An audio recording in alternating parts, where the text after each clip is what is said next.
వరుసగా 4 హిట్స్ ఇవ్వడంతో బాలకృష్ణ ఫ్యాన్స్ తమన్ ఇంటి పేరు ముందు నందమూరి తగిలించేశారు. ఇంత చేసిన నందమూరి ఫ్యాన్స్ కి తమన్ నచ్చడం లేదు. రాజా సాబ్ ఫస్ట్ సింగిల్ రిలీజ్ తర్వాత డార్లింగ్ ఫ్యాన్సే తమన్ని ట్రోల్ చేయడం స్టార్ట్ చేశారు. నిన్నటి వరకు తమన్ని ఆహా ఓహో అంటూ పొగిడిన వారే ఎందుకు తిడుతున్నారు? Have a look. OG release కు ముందు తర్వాత కూడా పవన్ కళ్యాణ్ తమన్ కు రేంజ్ లో హైప్ ఇచ్చాడు. సినిమాకు దర్శకుడు సుజిత్ తమన్ ను హీరోగా అభివర్ణించాడు. సక్సెస్ మీట్ లో తమన్ పై ఓ రేంజ్ లో ప్రశంసలు కురిపించాడు.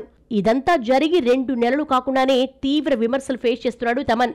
ఓజీని మ్యూజిక్ తో హిట్ చేసిన తమన్ మళ్లీ మొదటికొచ్చాడు. అఖండ 2 ఫస్ట్ సాంగ్ తాండవం ఓకే అనిపించుకున్నా సెకండ్ సాంగ్ జాజికాయ ఫ్యాన్స్ కు నచ్చలేదు. రొటీన్ బీట్ తో బోరు కొట్టించాడంటూ తమన్ పై మండిపడుతున్నారు. సాహిత్యాన్ని దబిడి మ్యూజిక్ తో డామినేట్ చేశాడు తమన్.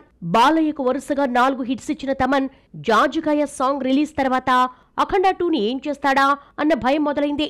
అఖండ హిట్ కు బ్యాక్గ్రౌండ్ చాలా హెల్ప్ అయింది.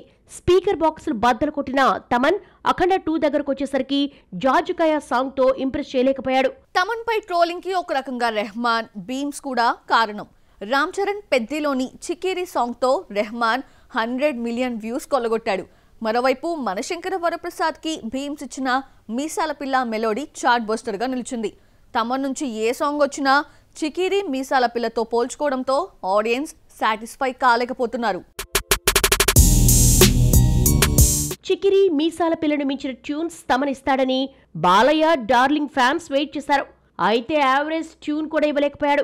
దీంతో చికిరి మీసాల పిల్ల ముందు జాజికాయ రెబల్ సాంగ్స్ తేలిపోయాయి. రాజాసాబ్ టీజర్స్ కు తమన్ అద్దిరిపోయే బ్యాక్గ్రౌండ్ ఇచ్చాడనుకునే లోపే సాంగ్ వచ్చాక సీన్ రివర్స్ అయింది. తమన్ సినిమాల మీద సినిమాలు ఒప్పేసుకోవడంతో ట్యూన్స్ ఇవ్వడంలో ఆలస్యమే కాదు, కాన్సంట్రేషన్ చేయలేక క్యాచీ ట్యూన్స్ ఇవ్వలేకపోతున్నాడా అన్న ప్రశ్న మొదలైంది. Rajasaab first single rebel song release తర్వాత తమన్ పై ట్రోలింగ్ దాడి ఒక్కసారిగా పెరిగింది. 2 ఏళ్ల క్రితం ఇచ్చిన ట్యూన్స్ బాగోలేదని ఇప్పటి జనరేషన్ కు తగ్గట్టు ట్యూన్స్ ఇచ్చానన్నాడు తమన్. ఇది ఈ జనరేషన్ కే కాదు ఏ జనరేషన్ కు నచ్చదంటూ డార్లింగ్ ఫ్యాన్సే తమన్ పై రెబల్ గా మారారు. స్క్రీన్ పైనే కాదు ఆఫ్ స్క్రీన్ లోనూ రామ్, భాగ్యశ్రీ బోర్సే కూడా లవర్సేనా? ఈ ఇద్దరి మధ్య కెమిస్ట్రీనే కాదు కొన్ని లెక్కలు వీళ్ళిద్దరూ ప్రేమికులను తేల్చాయా? 30 ఏళ్లు దాటిన ఈ మోస్ట్ ఎలిజిబుల్ బ్యాచులర్ కి తోడు దొరికింది. భాగ్యశ్రీతో 7 అడుగులు వేస్తున్నారు అని గాసిప్స్ వచ్చాయి. మరి రామ్, భాగ్యశ్రీ మధ్య ప్రేమ ఉందా? పెళ్లి చేసుకుంటారా? క్లారిటీ వచ్చేసింది. Have a look. రామ్ హీరోగా పరిచయమై 19 ఏళ్లు దాటింది. 2 దశాబ్దాల పాటు ఒక్క పాట రాయలేదు. ఆంధ్ర కింగ్ తాలూకా కోసం పెన్ను పెట్టాడంటే ఆయనలోని ప్రేమ ఇలా రాయించిందా అంటూ గుసగుసలు వినిపిస్తున్నాయి. భాగ్యశ్రీ ప్రేమలో పడి నువ్వుంటే చాలు పాట రాశాడంటూ వచ్చిన వార్తని రామ్ ఖండించారు. ఆంధ్ర కింగ్ తాలూకా షూటింగ్ మొదలైందో లేదో డేటింగ్ లో ఉన్నారంటూ వచ్చిన న్యూస్ లో నిజం లేదంటున్నాడు రామ్. ప్రమోషనల్ ఇంటర్వ్యూలో మాట్లాడుతూ పాట రాసినప్పటికీ అసలు హీరోయిన్ సెలక్షనే జరగలేదన్నాడు రామ్. ఆంధ్ర కింగ్ తాలూకా ప్రమోషన్ లో లవ్ స్టోరీ గురించి రామ్ భాగ్యశ్రీని అడిగితే ముక్త కంఠంతో అలాంటిదేమీ లేదన్నారు. ఇద్దరం మంచి ఫ్రెండ్స్ అని భాగ్యశ్రీ చెప్పుకొచ్చింది. అయితే జాతక రీత్యా ఇద్దరిది ఒకే రాశి అని చెప్పడంతో పెళ్లి చేసుకోవడానికి జాతకాలు కూడా చూసేసుకున్నారా అన్న కొత్త డౌట్ మొదలైంది. మహేష్ ఇంకో 2 ఏళ్ల వరకు కనిపించరు. వారణాసి నుంచి అప్డేట్స్ కూడా ఇప్పట్లో రావు. సినిమా ఇంకా సగం కూడా పూర్తి కాలేదు. జక్కన్న సినిమా రావడానికి ఇంకో 2 ఏళ్లు పట్టేట్టే ఉంది.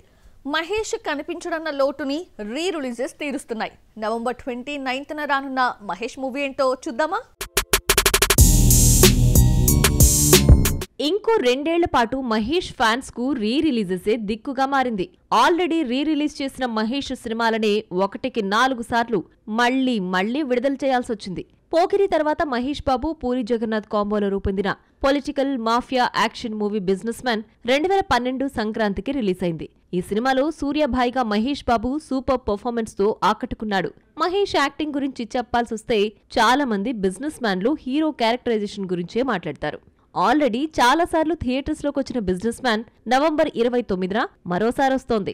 రిలీజెస్ లో పవన్, మహేష్ సినిమాలు రికార్డులు క్రియేట్ చేస్తున్నాయి. సూపర్ స్టార్ నెలకో మూవీతో కనిపించడంతో ఫ్యాన్స్ కూడా లైట్ తీసుకుంటున్నారు. అతడు రిలీజ్ పై నిర్మాతలు చాలా ఆశలు పెట్టుకున్న 4.55 కోట్లతో 5వ ప్లేస్ లో నిలిచింది. మేకర్స్, ఫ్యాన్స్ ఎక్స్పెక్టేషన్స్ కు ఏమాత్రం రీచ్ కాలేకపోయింది. మరి బిజినెస్ మ్యాన్ చూసి ఆదరిస్తారో లేదో చూడాలి మరి. వెంకటేష్ కెరీర్ లో అదిరిపోయి హిట్స్ చాలా ఉన్నా రిలీజ్ చేయడానికి మేకర్స్ ముందుకు రాలేదు. నువ్వు నాకు నచ్చావును నిర్మాత శ్రవంతి కిషోర్ మళ్లీ థియేటర్స్ లోకి తీసుకొస్తున్నారు. 2026 జనవరి 1న ఈ ఫ్యామిలీ హిట్ రిలీజ్ అవుతోంది. ఇండియాలో ఎక్కువ రెమ్యునరేషన్ తీసుకుంటున్న హీరోయిన్ అంటే దీపికా పదుకొనేనే. దీపికా పారితోషికంతో పోటీ పడుతున్న మరో హీరోయిన్ ఎవరో తెలుసా? సౌత్ నుంచి వెళ్లిన ఓ హీరోయిన్ రెమ్యునరేషన్ 10 కోట్లు దాటేసింది. ఆమె ఎవరు, ఎంత తీసుకుంటుంది చూద్దామా? Rashmika Hindi debut movie good bye flop అయినా యానిమల్ తో అద్దరిపోయే హిట్ అందుకుంది. ఆ తర్వాత వచ్చిన పుష్ప 2, ఛావాతో వరుస బ్లాక్ బస్టర్స్ పడ్డాయి. బాలీవుడ్ లక్కీ హీరోయిన్ అనిపించుకున్న రష్మిక హారర్ మూవీ థామాతో వచ్చి అటు గ్లామర్ తో ఇటు పెర్ఫార్మెన్స్ తో ఆకట్టుకుంది. రష్మిక నటించిన debut lady oriented movie the girl friend ఆ మధ్య రిలీజ్ అయింది. సినిమాపై పెద్దగా అంచనాలు లేకపోయినా డివైడ్ టాక్ వచ్చినా ఒక వర్గం ఆడియన్స్ కి బాగా నచ్చింది. హైప్ లేకుండా వచ్చి బాక్సాఫీస్ వద్ద బ్రేక్ ఈవెన్ కావడం విశేషం. పుష్ప 2లో పద్ధతిగా కనిపించి ఫీలింగ్స్ సాంగ్ లో రెచ్చిపోయిన రష్మిక థామాలో ఫస్ట్ సీన్ నుంచి లాస్ట్ సీన్ వరకు స్కిన్ షో కాస్ట్యూమ్స్ తో షాక్ ఇచ్చింది. ఈ గ్లామర్ రోల్ కోసం రెమ్యునరేషన్ గట్టిగానే వసూలు చేసిందట. తెలుగులో 3-4 కోట్లు తీసుకునే రష్మిక థామా కోసం 12 కోట్లు తీసుకుందన్న టాక్ బాలీవుడ్ వర్గాల్లో వినిపిస్తోంది. 20-30 కోట్లు తీసుకుంటున్న దీపిక తర్వాత నెక్స్ట్ ప్లేస్ ఈ కన్నడ బ్యూటీదే. రవితేజకు సినిమా సంఖ్య, రెమ్యునరేషన్ తప్ప కాంటెంట్ పట్టదా? కథలో విషయం ఉందా లేదా, ఆడియన్స్ కి నచ్చుతుందా నచ్చదా, ఇవేవి చూసుకోకుండా ఓకే చెప్పేస్తున్నాడా? పోతే గీతే నిర్మాత పోతాడు, మన రెమ్యునరేషన్ కి ఢోకా లేదు అన్న ఫీలింగ్ కి మాసరాజు వచ్చేసాడా? ఇదే మైండ్ తో ఉన్నాడు కాబట్టే వరుసగా ఇన్ని ఫ్లాప్లా. Have a look. రవితేజ ఎలా ఉండేవాడు, ఇలా అయిపోయాడేంటి? రవితేజకు ఏమైంది? ఇలాంటి మాటలు ఈ మధ్య కాలంలో సినిమా ఇండస్ట్రీలో ఎక్కువగా వినిపిస్తున్నాయి.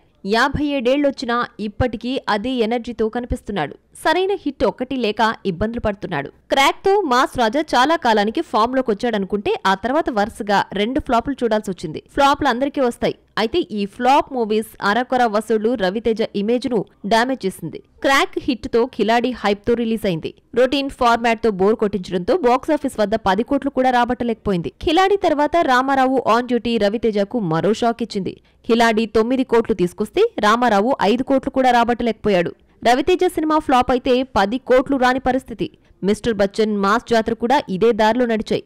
గతంలో 25-30 కోట్ల బిజినెస్ జరుపుకున్న రవితేజ మాస్ జాతరతో 20 కోట్లకు పడిపోయాడు. పోనీ ఆ 20 కోట్లైనా వచ్చాయంటే 12 కోట్లు మాత్రమే కలెక్ట్ చేసింది. ఈ ఫ్లాప్ మూవీ నెల తిరగకుండా ఈ నెల 28న నెట్ఫ్లిక్స్ లో స్ట్రీమింగ్ అవుతోంది. 6 ఏళ్ల క్రితం వరకు రవితేజకు మినిమం గ్యారంటీ డైరెక్టర్ అన్న పేరుండేది. ఇప్పుడు ఆ ముద్రను చెరిపేసుకున్నాడు. కథ గురించి పట్టించుకోకుండా సినిమాల మీద సినిమాలు చేసేయడం ఒక్కటే ధ్యేయంగా ఉన్నాడు. కథలపై కాన్సంట్రేషన్ చేయలేకపోతున్నాడు. ఫ్యూచర్ లో క్రేజ్ ఉంటుందో లేదో కూడా తెలీదు. ఇంకో 3 ఏళ్లైతే షష్ఠి పూర్తి జరుపుకోవాలి. వచ్చిన ఆఫర్స్ వదులుకోకుండా అన్నీ చేసేయడమే బెటర్ అన్న ఫీలింగ్ లో ఉన్నాడా అనిపిస్తోంది. ఇంత ఎక్స్పీరియన్స్ ఉండి కథల గురించి పట్టించుకోకుండా ఎడాపెడా సినిమాలు చేసేస్తున్నాడు. అవి కాస్త ఫ్లాప్ అవుతున్నాయి. రవితేజ వంటి మాస్ హీరో సినిమాకి 10 కోట్లు కూడా రాకపోవటం ఎన్నో అనుమానాలకు దారితీస్తోంది. మాస్ రాజా చేతిలో ఎన్ని సినిమాలున్నా ఏ మూవీతో హిట్ వస్తుందో చెప్పలేకపోతున్నారు. గ్యాప్ లేకుండా సినిమాలు చేసేయాలి. డేట్స్ అడ్జస్ట్ చేయడంలో ఉన్నంత శ్రద్ధ సరైన స్టోరీని ఎంచుకోవడంపై పెట్టడం లేదా? సాధారణంగా ఫ్లాపుల్లో ఉన్న హీరోలు రెమ్యునరేషన్ తగ్గించుకుంటారు. కానీ రవితేజ మాత్రం పారితోషికం విషయంలో చాలా స్ట్రిక్ట్. ఫ్లాప్లున్న రెమ్యునరేషన్ పెంచాడే కానీ తగ్గించలేదు. ధమాకా తర్వాత 5 డిజాస్టర్స్ ఇచ్చిన మాస్ రాజా 25 కోట్లు తీసుకుంటున్నాడు. హీరోకే 25 కోట్లిస్తే సినిమా పూర్తి చేయడానికి మినిమం 20 కోట్లవుతుంది. దీంతో బడ్జెట్ 50 కోట్లు దాటిపోతోంది. సినిమా ఫ్లాప్ అయితే 10 కోట్లు కూడా రావడం లేదు. అయినా నిర్మాతలు రవితేజని వదిలిపెట్టకుండా ఛాన్స్లివ్వడం విశేషం. చిరంజీవి, పవన్ కళ్యాణ్లా రవితేజ సినిమాకు 50-60 కోట్లు డిమాండ్ చేయలేడు. పాన్ ఇండియా స్టార్స్లా 80-100 కోట్లు తీసుకోలేడు. బన్నీ, మహేష్లా యాడ్స్లో నటించే ఛాన్స్ రావడం లేదు. కానీ వీళ్లకు పోటీగా సంపాదించడమే లక్ష్యంగా పెట్టుకున్నాడా? కథలపై కంటే సినిమా సంఖ్యపై కాన్సంట్రేషన్ చేయడంతో నిర్మాతలు డిజాస్టర్స్ చూడాల్సొస్తోంది. ప్రస్తుతం కిషోర్ తిరుమల దర్శకత్వంలో నటిస్తున్న భర్త మహాశయులకు విజ్ఞప్తి సంక్రాంతికి రిలీజ్ కానుంది. ఫ్లాప్ కి కుంగిపోకుండా సినిమాల మీద సినిమాలు చేయడం మంచిదే, కానీ అసలు డిజాస్టర్స్ ఎందుకొస్తున్నాయో ఆలోచించకపోతే మాత్రం కష్టమే.